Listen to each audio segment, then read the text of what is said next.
Hi అండి, అందరికీ నమస్తే. నేనైతే ఈరోజు టమాటాలు, మామిడికాయ ఎండబెట్టిన పీసెస్ని, పచ్చిమిర్చి, ఆనియన్స్తో ఎండు చేప శుభ్రంగా కడుక్కున్నానండి.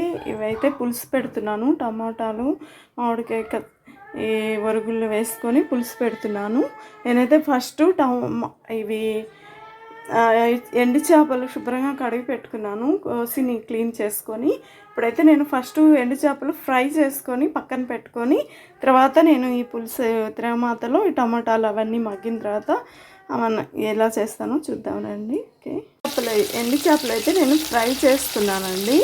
ఇది ఆయిల్లో ఫ్రై చేసుకుని పక్కన పెట్టుకొని ఫ్రై చేసిన చేపలే వేస్తాను పులుసులో. అయితే ఇవి ఫ్రై చేసిన తర్వాత అదే ఆయిల్లో నేను ఆనియన్స్, కరివేపాకు, ఆవాలు ఇవన్నీ యాడ్ చేస్తాను. ఎండుమిర్చి ఇవి ఆవాలంటే తిరగమాతగా యాడ్ చేసుకొని, ఆ తర్వాత నేను టమోటాలు వేసి మగ్గించుకొని, తర్వాత ఉప్పు, కారం, పసుపు, ధనియాల పొడి, జీరా పొడి వేస్తాను. ఇంకా కాస్త బాగా మగ్గిన తర్వాత ఇంకా నేను అవి మ్యాంగో పీసెస్ ఉన్నాయి కదండి, అది మామిడికాయ ఎండబెట్టిన పీసెస్ని కొన్ని వేస్తున్నాను. అదైతే మంచి పులుపు ఉంటాయి, టేస్ట్ కూడా బాగుంటుందండి చేపల పులుసు, ఎండు చేపల పులుసు కూరలో. పచ్చిమిర్చి కూడా నేను అంటే ఆ టమోటాలు వేసినప్పుడే వేస్తున్నాను, అంటే అవి టేస్ట్ బాగుంటుందండి. ఓకే, చూడండి, ఇప్పుడు నేను తిరగమాత అయితే రెడీ అయిపోయింది. పచ్చిమిర్చి కూడా వేసాను, ఇప్పుడు టమోటాలు వేసేస్తున్నాను. టమోటాల్లోనే పసుపు, కారము, ధనియాల పొడి తగినంత వేసుకోవాలి. ఉప్పు అయితే మనం ఆల్రెడీ చేపలు ఫ్రై చేసి పెట్టుకున్నాను కదండి, ఇవి పులుసు అంతా మగ్గిపోయి దించిపోయే ముందు వేసుకుంటాను. ఇప్పుడైతే బాగా టేస్ట్ ఉంటుందండి. నేను అదే ఆయిల్లో తిరగమాత కూడా రెడీ చేసుకొని ఇప్పుడైతే నేను టమోటాలు వేసేసాను. ఇప్పుడైతే మనము ఈ టమోటాల్లోనే పసుపు, కారము, ధనియాల పొడి, జీలకర్ర, మెంతులు, ధనియాలు ఫ్రై చేసుకొని పొడి ఉంటుంది కదండి, అది వేసుకోవాలి.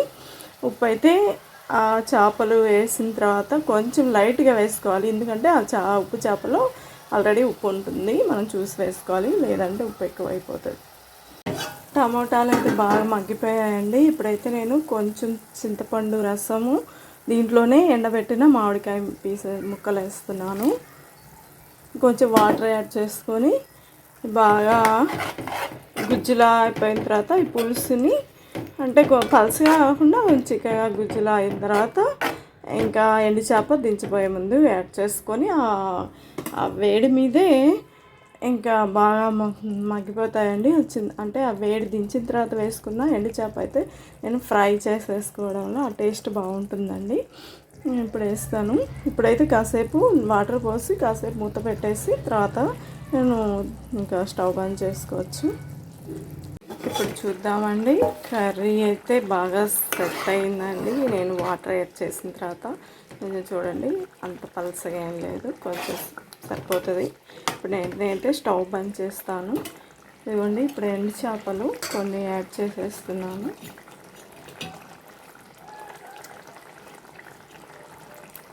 ఉప్పు లైట్గా వేసానండి, ముందే వేసేసుకుంటే మళ్ళీ చేపల్లో అయితే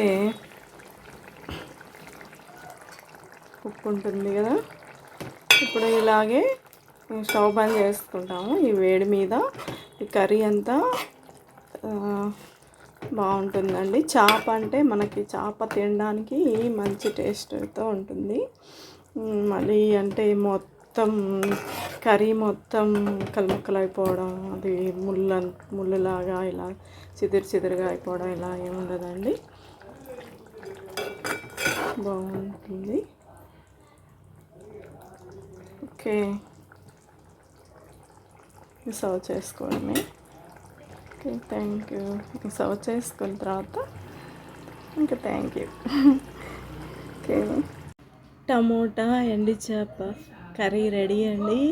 చాలా టేస్ట్తో, హెల్దీగా, టేస్టీగా, మంచి సువాసనతో, ఎంత ఎమ్మి. Thank you. సంగట్లో కూడా తినొచ్చు, రైస్లో కూడా తినొచ్చు అండి, అంత టేస్ట్గా ఉందండి. Okay, thank you. ఎంతో ఫాస్ట్గా, మరి చాలా ఫాస్ట్గా అయిపోయిందండి అన్ని కర్రీస్. ఓకే.